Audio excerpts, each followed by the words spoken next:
The last message from a vanished civilization surges through the quiet of interstellar space, a single pulse that refuses to fade. Encoded in redshifted light and patient noise, it's not conquest or command, but a map of their final questions, a mathematics of longing whispered across impossible distances. To hear it is to feel the gravity of extinction, the ache of a people who spoke one last time so the universe would remember them. As we trace the signal through the void, we glimpse their world in the grammar of photons, their science and poetry braided with fear and hope. Each drift of frequency, each cadence of timing, tests our own place in the cosmos and asks what we would leave behind if we knew the end was coming. This is a meditation as much as a mystery, a study of time, memory, and the stubborn beauty of choosing to be heard when the lights begin to go out.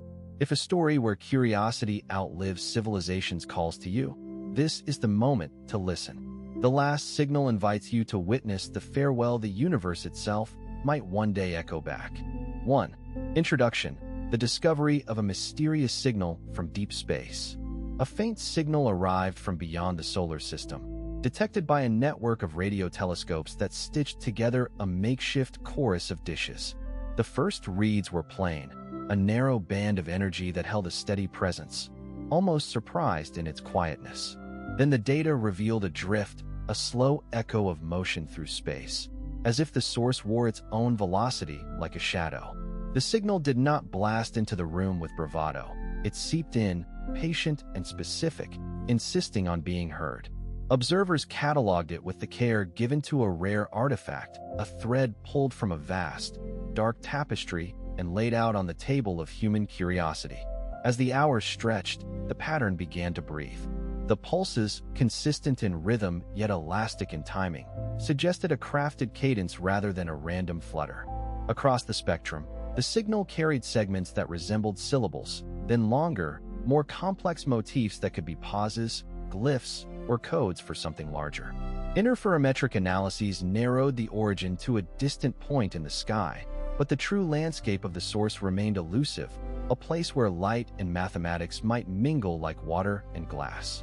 Researchers spoke in cautious tones, translating fragments into hypotheses, testing them against the stubborn quiet of space. The team noted that the transmission behaved as if it had been designed to teach, to guide, to reveal a map rather than merely to announce existence. In the vocabulary of this encounter, the message bore hallmarks of intention and memory. There were motifs that repeated with the discipline of a practiced voice, and others that shifted in a way that could be interpreted as a sigh or a reminder. Some observers likened the sequence to a ledger of patterns, a compendium of relationships among elements that once characterized a world, the cycles of a climate, the geometry of a city of minds, the kinship of a species with its own planet. Yet the content refused to yield easily. It offered glimpses of tools, architectures of complexity, and what felt like pictograms carved into the fabric of the signal itself. The sense was not of a message about a moment, but a message that sought to endure, to outlive the moment of sending. The emotional weight of the discovery settled like a tide. The last signal carried the ache of a civilization that no longer breathes, a voice that speaks from the edge of extinction and asks to be heard anyway. It is as if time itself paused to listen, giving space for a civilization to say what remained when all the rest was gone. The cosmic loneliness is not a void but a canvas, painted with the beauty of interstellar communication, the insistence that even in vanishing, there is a desire to be understood, to be remembered, to leave a trace that cannot be erased by distance. And as humanity stands on the shore of this revelation, the signal becomes less a puzzle to solve and more a mirror to hold up to ourselves, a reminder that the universe can be both indifferent and intimate, that connection is possible even across the emptiness between stars. The discovery thus unfolds as a moment of awe, a quiet punctuation mark in the long sentence of existence. And the question it leaves behind is not simply what the message says, but what we become when we listen. 2. Interstellar echoes: how signals travel and outlive their creators. Radio and light signals travel at the speed of light, and across the emptiness between stars they cross light years with the speed of a thought grown physical. A last message from a vanished civilization would ride on electromagnetic waves, a final attempt to reach others before the lights go out. In practical terms, radio frequencies around the waterhole, roughly 1.4 to 1.7 gigahertz, are favored because background noise is lower and the waves travel with relatively little distortion through the interstellar medium. They might encode their story in a compact archive of mathematics, physics, and culture. The emotional gravity of such a gravely necessary act weighs more than a checklist. It is a deliberate act of physics and poetry braided together, meant to outlive the breath that birthed it. Every beacon leaves a trail through the interstellar medium, where free electrons and magnetic fields blur and slow parts of the signal, creating dispersion that stretches sharp edges into soft echoes. That is dispersion. Scattering from irregularities in plasma and gravitational fields can smear a beam, turning a crisp hello into a wavering silhouette that tests a listener's patience. And yet some paths survive. Pulsars are natural lighthouses, reminding us how a steady rhythm can pierce the noise, and a crafted message might borrow that cadence to declare, in a universal syntax, that someone tried to reach across eternity. A transmission does not die when the speaker vanishes. It continues to voyage, thinning into the vast sea of photons that fills the void. Its life is a line, not a flame. Over time, the frequency can drift with the relative motion of star systems and the expansion of space, so a future listener may hear the message in a shifted key, unaware of the origin, yet sensing the intentional pulse behind the data. Flux declines with distance and with the beam's divergence. In some regions, the signal may ride gravitational wells or be captured by networks of sensors that stitch faint wisps into something legible, transforming a ghost of intent into a clue. The last signal carries the ache of a civilization stepping into eternity, a final act of care towards strangers scattered among the stars. It is a quiet, stubborn testament to longing. The universe around it is vast and lonely, yet certain forms of beauty persist. Patterns in radiation, echoes through resonant frequencies, and the stubborn possibility that meaning can travel farther than memory. Anyone listening might find a trace of them, and that trace is enough. Interstellar echoes become a living sculpture of consequence, proving that sending a message is not merely a signal, but a choice to invest a fragment of present into the future, to give the cosmos a point of reference for what it means to endure. 3. The vanished world. Imagining the civilization behind the last message. Signals designed for the void rely on redundancy, error correction, and broad spectral content to endure the harsh channel of interstellar space. Any last message would likely lean on universal languages, mathematics, simple logical sequences, and relations that don't depend on a particular culture. A plausible beacon might combine a radio-style cadence with a quiet, continuous data stream, or a rotating beam that stamps timing into the ether. But what arrives is more than information. It becomes a creature of memory, a footprint of a civilization trying to be remembered. It is a message as much as a memorial. That civilization likely organized itself around the physics of its star and the chemistry of its world. People learned by measurement and memory. They mapped their sky, cataloged weather, and choreographed songs with the movements of the tides. Their cities might have woven light into shelter and sound. The emotional weight of their final act would settle into the cadence of the signal, a quiet insistence that existence left a trace, even as the world grew quieter around them. Their everyday rituals would have balanced awe before the cosmos with care for one another, making the last transmission feel like a hinge between shared memory and distant possibility. Within the message, layered content would mirror the civilization's habit of encoding meaning in multiple strata.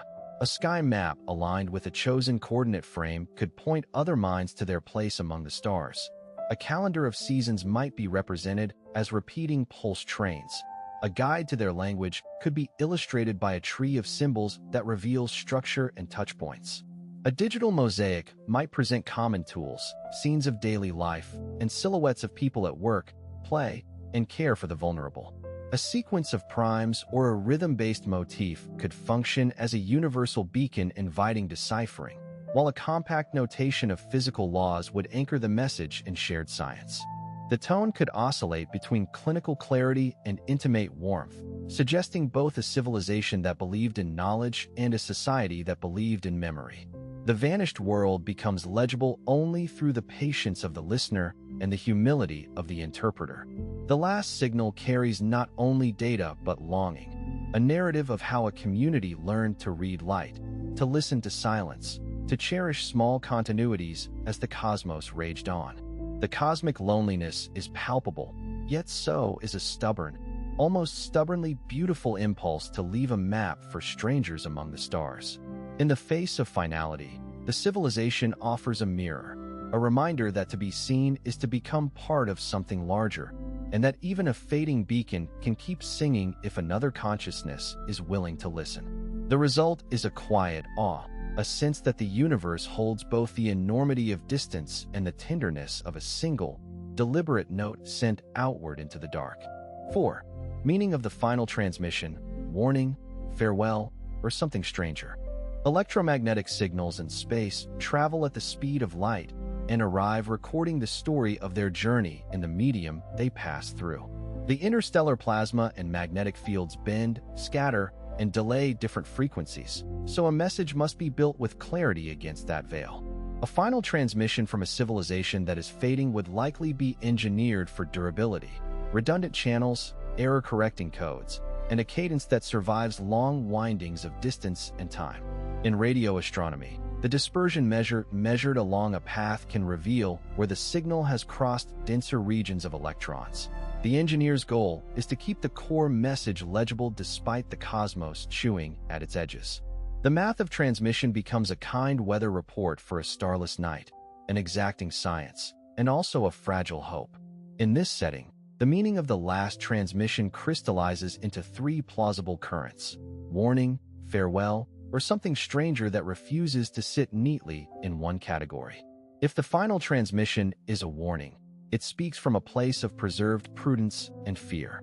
The content may describe a cosmic hazard that their civilization faced, an unstable star's late-stage oscillations, a perilous technology that could cascade into disaster, or a chain of consequences that only become clear when read from afar.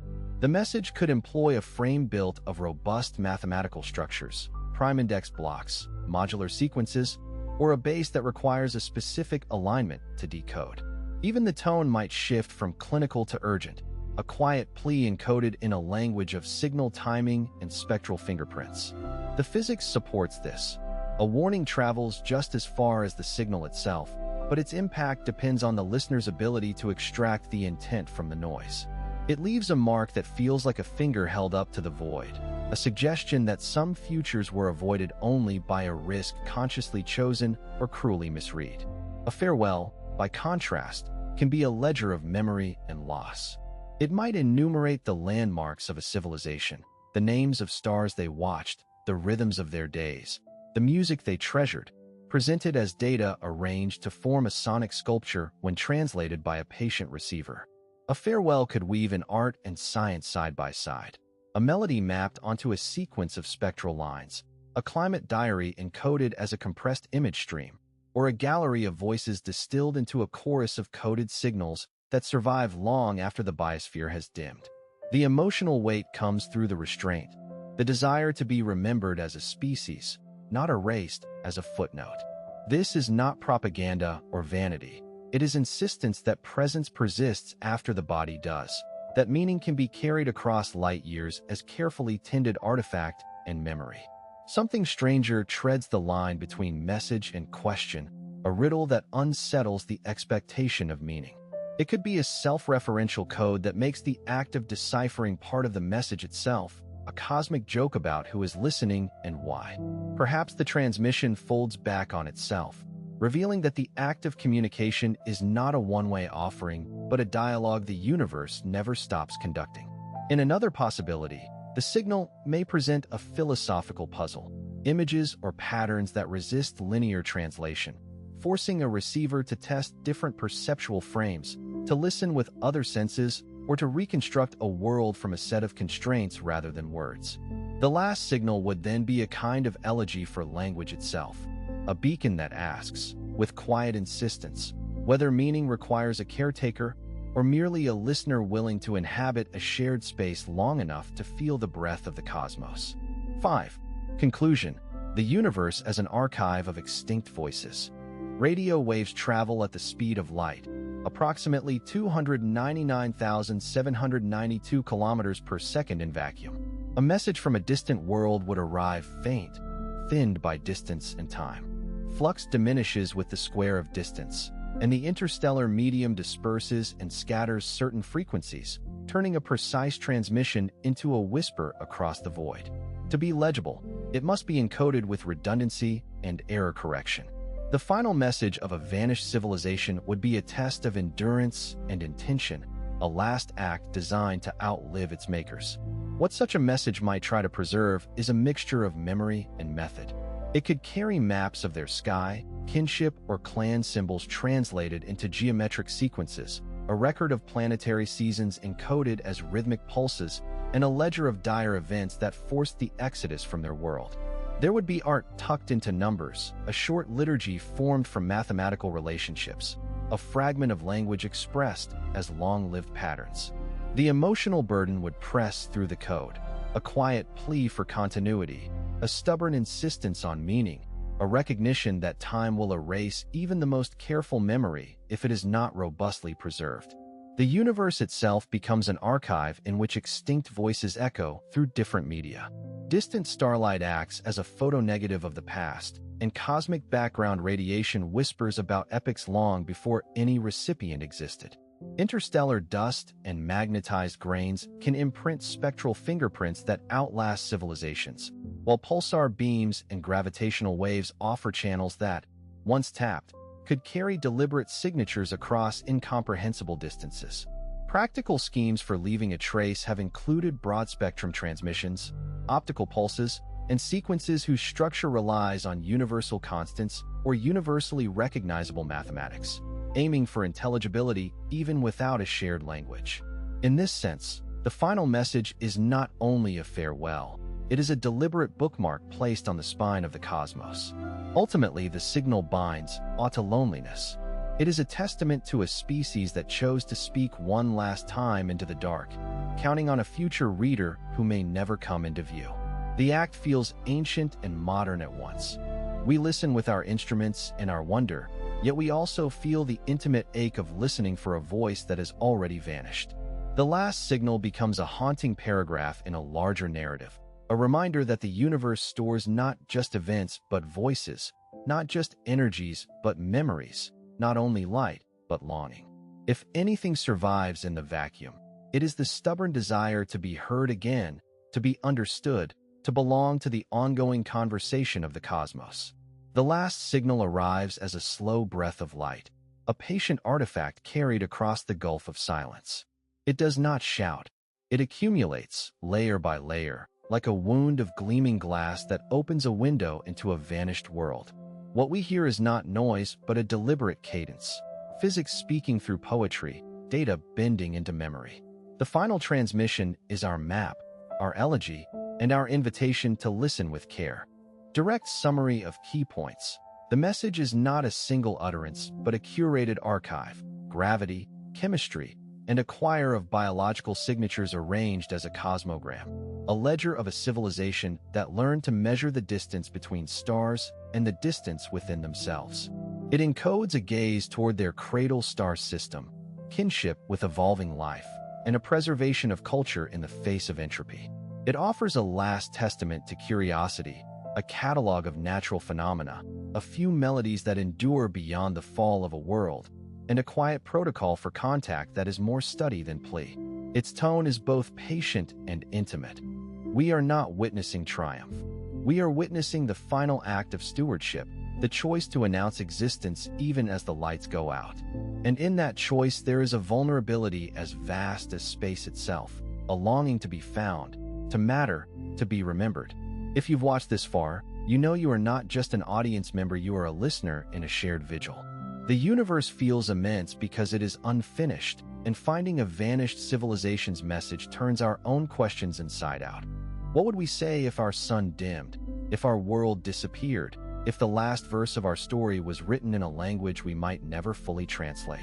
The scene asks us to lean into awe without letting go of responsibility, to hear not only the cadence of their science, but the weight of their dreaming, their fear, their tenderness for what remains. A smooth call to action. If this resonance stays with you, stay with us. Subscribe to walk the next corridors of this mystery, to hear more about what it means to listen to the cosmos, and to be part of a dialogue that begins where endings leave off. Let your thoughts drift in the comments, your theories, and awe mingling with others who want to keep listening. Genuine future content mention.